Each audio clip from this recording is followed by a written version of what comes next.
Hello and welcome to 18 WJTS-Inform. We are honored to have in the studio with us this evening State Senator Mark Messmer, who usually joins us on Fridays during the legislation. We are now in the second half of legislation, which will go into April.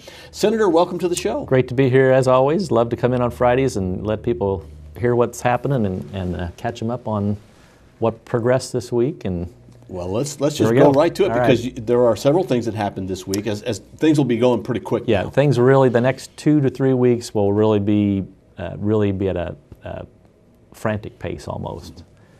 We had 15 bills that had final passage, House bills in the Senate this week. I didn't get the tally of how many Senate bills passed in the House, but I'd say probably similar to that. I did have a Senate Bill 130. Had final passage on Tuesday, and that allows the seller of a vehicle, and that could be a car, truck, motorhome, boat, anything that's classified as a vehicle under BMV. It allows the seller of that vehicle to initiate that title transfer record at the BMV. Previously, only the buyer could take the paperwork in, and so if you auction a car off, or if there was a seller for whatever reason never took that title into the BMV and said, "Hey, I bought this. Here's my title back." And sometimes cars. We had a car dealer in Evansville last year had about 30 vehicles. Used cars they sold to people, went bankrupt, never got them their titles, and so those buyers were stuck with a nightmare of going through and getting new titles created. And because generally the car dealership takes care of that for you. Yes. But when if I were to sell you a car, you were to sell me your car, then it's all up to you. It's up to us. Yes. Okay. Yeah. Or if you've got a dealer like you had in Evansville do that, that makes it bad. Yeah. So that bill passed, final passage unanimously. I think 88-0. So glad that one's off to the governor and ready for signature. And it was an issue the BMV said, well, that's a good idea. We've been struggling with this for years. It's amazing nobody ever fixes stuff like that, but it was very popular by a lot of people involved in the vehicle title transfer world. So glad that one's done. I had a couple other bills get out of committee. Senate Bill 282 allows the Board of Animal Health to administer. Last year we passed a bill that said if you went to a pet shelter, adopted a pet, it was too young to be spayed or neutered, while they had it, you'd sign a pledge and that you'd bring it back, and to get it spayed or neutered later, put a $75 deposit down. If you didn't bring it back, then you would forfeit those fees, which is a tax. That actual didn't kick in for 5 years, but to give pet shelters time to get their forms and everything ready.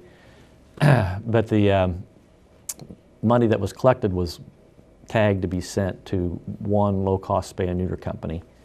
And there's some constitutional problems with that. Our Article 25 says no company shall benefit directly or be penalized, specifically by an act of the legislature. So I worked with the Board of Animal Health over the summer, said, hey, would you guys take these forfeited fees and then administer them, let people apply for grants, from what's available? Because there's about 8 low-cost spay and neuter companies across the state.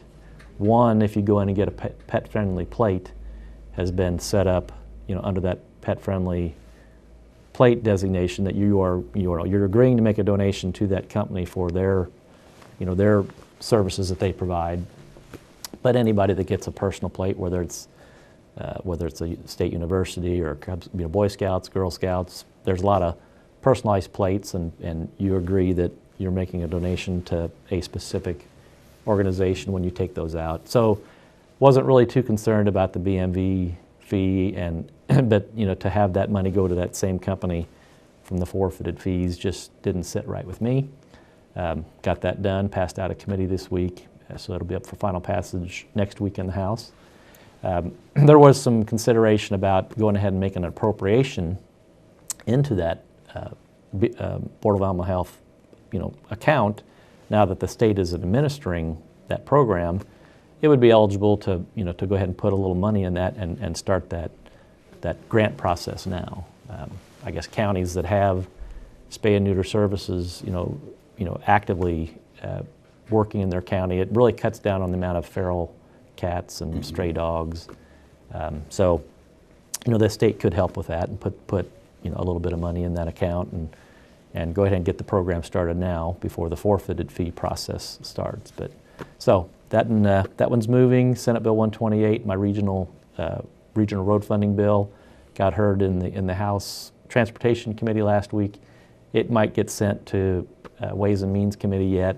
We did some amending to make some adjustments on how the funding of that program would work, but functionally it's still the same bill that would allow multiple counties to group their funds together to work with NDOT to try to expedite regional road projects like the one we've got in our area. So that one's moving along nicely. And I've got another bill on the calendar for Monday. It deals with direct sales companies, and Senate Bill 283 clarifies what's a pyramid company and what's a legitimate direct sales company, to let the Attorney General go after the pyramid schemes and give some protection to legitimate direct sales organizations.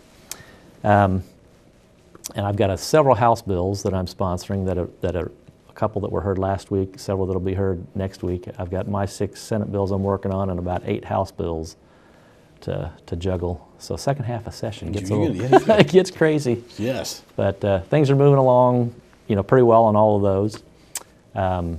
Waiting to get a hearing scheduled on Senate Bill 355 yet. The bill that requires the Board of Education to draft up educational material for schools and students on sex abuse training. So waiting for the House Education Committee to schedule that one.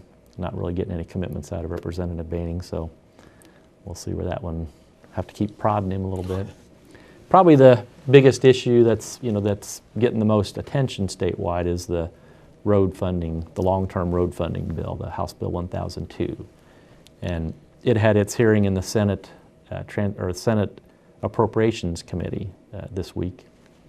And as the bill left the House, it had a 10-cent per gallon, fuel excise tax adjustment. It hadn't been raised since 2003. Has really lost its, just from inflation, it's lost a good chunk of the buying power that it had in 2003. So they'll make an adjustment to catch up with inflation on it. We'll probably make sure, and as it stands now, it's got an electric car fee in it. We could end up with a hybrid car fee as well.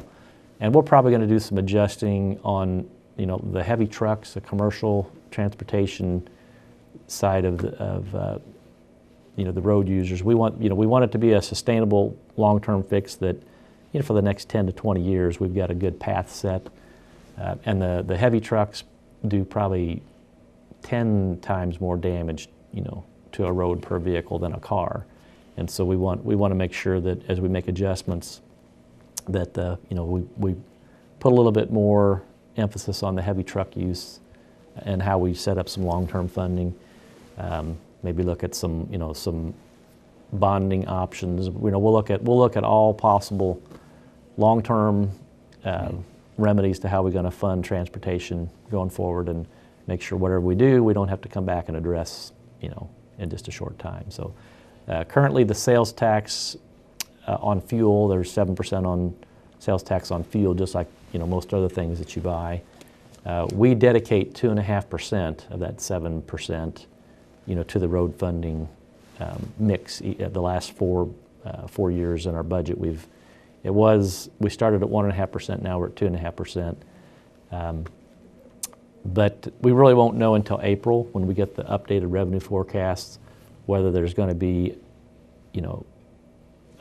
where the budget numbers look like on revenue. If revenue forecasts are, continue to climb more than we got in December, we could allocate a bigger percentage of that sales tax. We even talked about taking sales tax off of fuel, and adjusting the per gallon rate, and just be done with, because the sales tax, 7% of a variable, if at $2 a gallon, it's 14 cents. At $4 a gallon, it's 28 cents.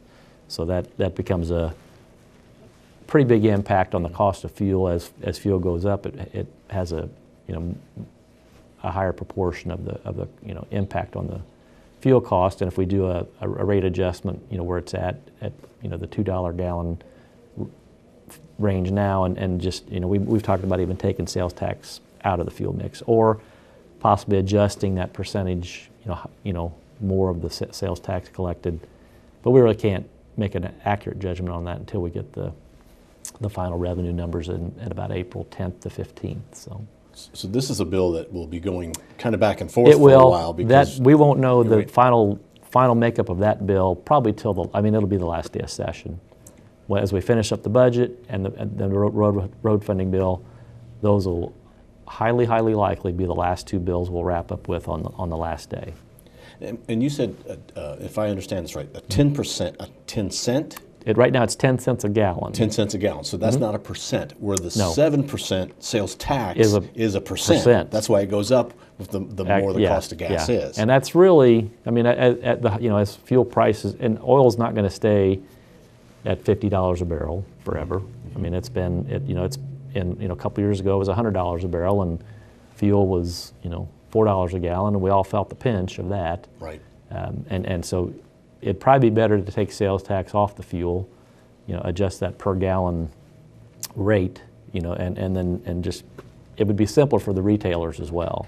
Because right now the process of estimating the retail cost of the fuel, because sometimes fuel changes multiple times a day. Yes, right. And so it's a very complicated number to come up with with that sales tax rate, daily, monthly, yearly.